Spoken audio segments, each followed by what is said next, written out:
NEET का मुद्दा, CBSE का मुद्दा, एसएससी का मुद्दा।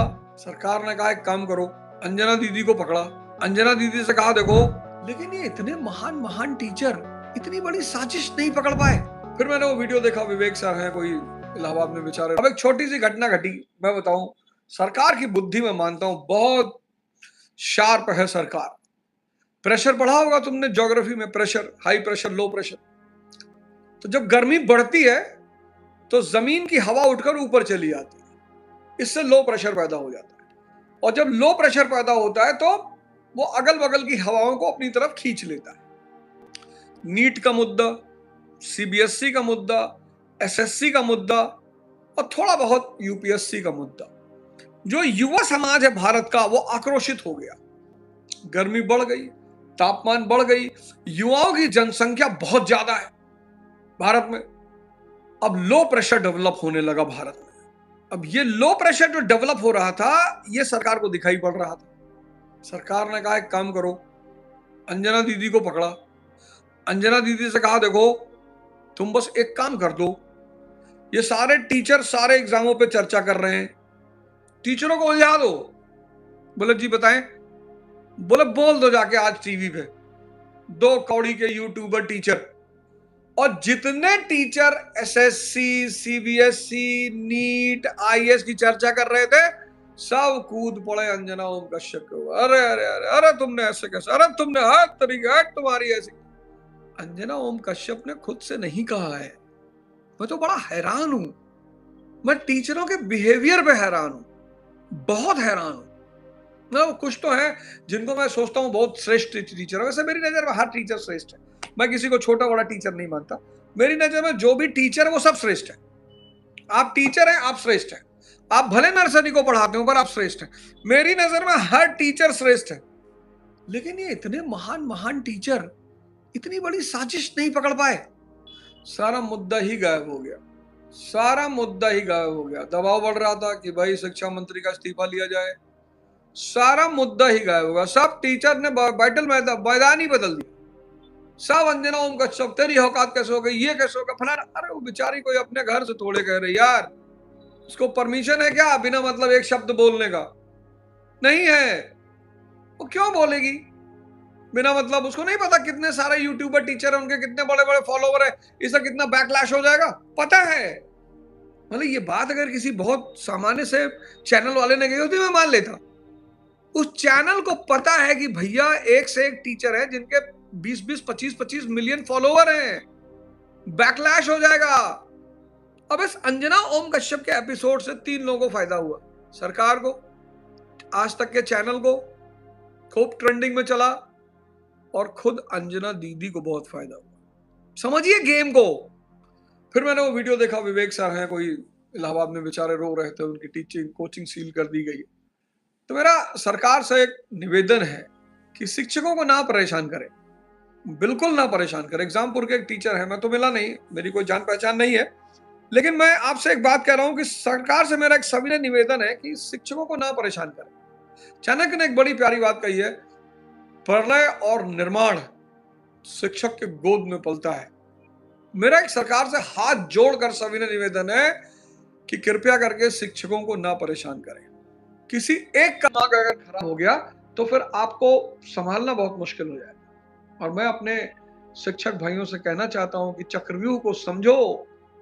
कहां कूद पड़े अंजना दीदी को गाली देने के लिए, दिखा देंगे, मार डालेंगे, ये कर देंगे, और तू कौन है और फलाना। और बाप रे बाप, सब कूद पड़े गंगा जी में हाथ धुलने के लिए। ये जो हो रहा है देश में, जो स्टूडेंटों के जीवन के साथ मजाक चल रहा है, और ये मजाक ऐसे नहीं चल रहा है, ये अनजाने में नहीं चल रहा है, इसके पीछे एक बहुत बड़ी कैलकुलेशन है। मैं यहां नहीं बोल सकता, पर इसके पीछे एक बहुत बड़ी कैलकुलेशन है, बहुत बड़ी।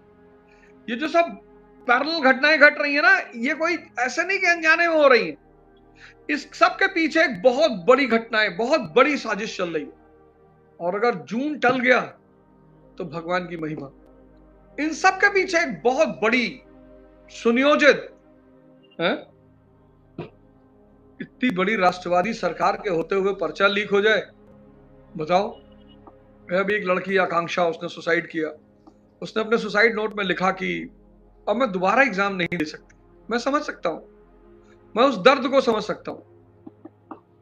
अब मैं दोबारा एग्जाम नहीं दे सकती। मैं उस महिला, उस बच्ची के दर्द को समझ सकता हूं। खान सर की कोचिंग पे हमला हो गया। क्यों उलझ रहे हो टीचरों से? भाई खान सर की कोचिंग पे हमला हो गया। भाई वो टीचर है, शिक्षक है, पढ़ा रहा है, इतने बढ़िया बढ़िया काम कर रहा है, हॉस्पिटल खोल दिया उसने। और क्या लोगे किसी शिक्षक से? मैंने तो किसी नेता को नहीं देखा, होंगे नेता होंगे, मैंने किसी नेता को नहीं देखा जिसने हॉस्पिटल में 100 रुपए की जांच का सेंटर खुलवा दिया हो। सारे नेताओं के स्कूल और अस्पताल हैं और कूट बोरा भर भर के पैसा लिया जाता है। सारे नेताओं के स्कूल और अस्पताल है। भाई नेताओं ने जमकर पैसा कमाया, तो कपड़े की फैक्ट्री लगा नहीं सकते थे, क्योंकि ली जैसी पैंट नहीं बना पाएंगे, बर्बरी जैसी शर्ट नहीं बना पाएंगे। इनको पता था कि विदेशी कपड़ों के सामने हमारे कपड़े बिकेंगे नहीं, तो करना क्या है? तो बोले स्कूल खोलो।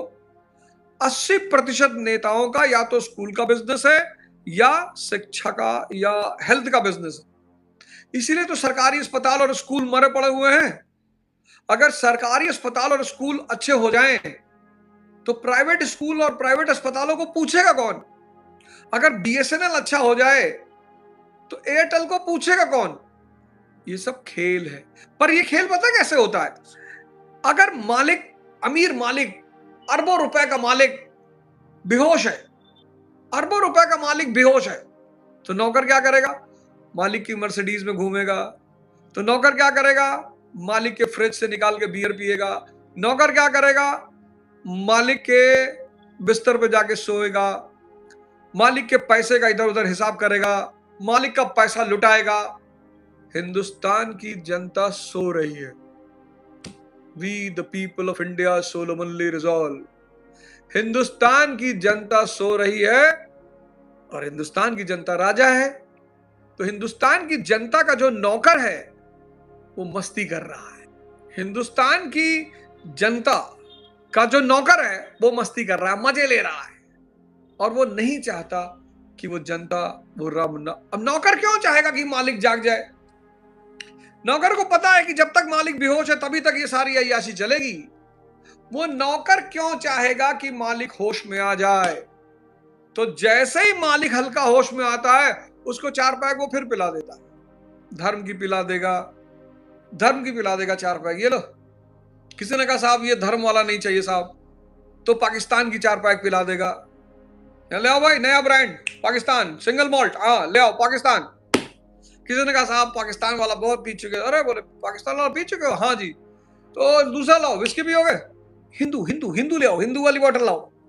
अच्छा एक बॉटल और है, मुसलमान वाली भी है, मुसलमान वाली बॉटल ले आओ। दलित वाली बॉटल कहाँ है? साहब वो पीछे रखी, उसको भी ले आओ। तुम हिंदुस्तान के लोग सब मारे जा रहे हो, सबका बुरा हाल है, और तब तक मारे जाओगे जब तक तुम हिंदू हो, मुसलमान हो, दलित हो, ब्राह्मण हो, तब तक मारे जाओगे। कोई बचा नहीं पाएगा, कोई बचा नहीं पाएगा। जब ये दलित ब्राह्मण सब खत्म हो गया था तो देश आजाद हो गया, अंग्रेज भाग गए।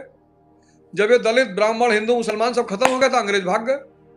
और जिस दिन ये फिर खत्म हो जाएगा, दलित ब्राह्मण हिंदू मुसलमान, ये काले अंग्रेज भी भाग जाएंगे। अच्छा व्यक्ति को लीडर चुनो, पार्टी छोड़ दो। अब पार्टी पे ध्यान मत दो। अब पार्टियों पे ध्यान दोगे तो फिर बायस्ड हो जाओगे। किसी पार्टी विशेष नहीं, अच्छा जो पार्टी बढ़िया कैंडिडेट दे 27 के चुनाव में, 2029 के चुनाव में, बस एक चीज, हर आदमी अपने घर के बाहर झंडा लगा लो, उस पर लिख दो शिक्षा चाहिए, स्वास्थ्य चाहिए, इंडस्ट्री चाहिए, इंफ्रास्ट्रक्चर चाहिए, बस इसकी बात करोगे जी, आओ। जैसे कोई तुम्हारे घर पे आके गए पाकिस्तान, हिंदू, मुसलमान, फलाना धमाका, उतार लो कपड़ा, जाओ ऐसे जाओ। कितनी ताकत लगी, कितनी कुर्बानियां हुई, लेकिन माहौल बाहर का बहुत गर्म है, ये जान लीजिए। बाहर एटमॉस्फेयर में बहुत विषमता है, माहौल बहुत गर्म है। शांत रहिए, धैर्य रखिए, और व्यवस्था बदलने का सबसे प्यारा तरीका है सत्याग्रह। मेरी नजर में सत्याग्रह से अच्छा कोई तरीका नहीं। बहुत ताकतवर तरीका, बहुत प्यारा तरीका, क्योंकि हमारा देश है। हम अपनी अपनी बसें थोड़ी जला सकते हैं, हम अपने डिपार्टमेंट थोड़ी, अपना घर थोड़ी जला सकते हैं। आप अपने घर से नाराज हो जाओगे, अपना घर जला दोगे। व्यवस्था बदलने का सबसे प्यारा तरीका है सत्याग्रह। खैर, आराम से रहिए। जय हिंद, जय भारत।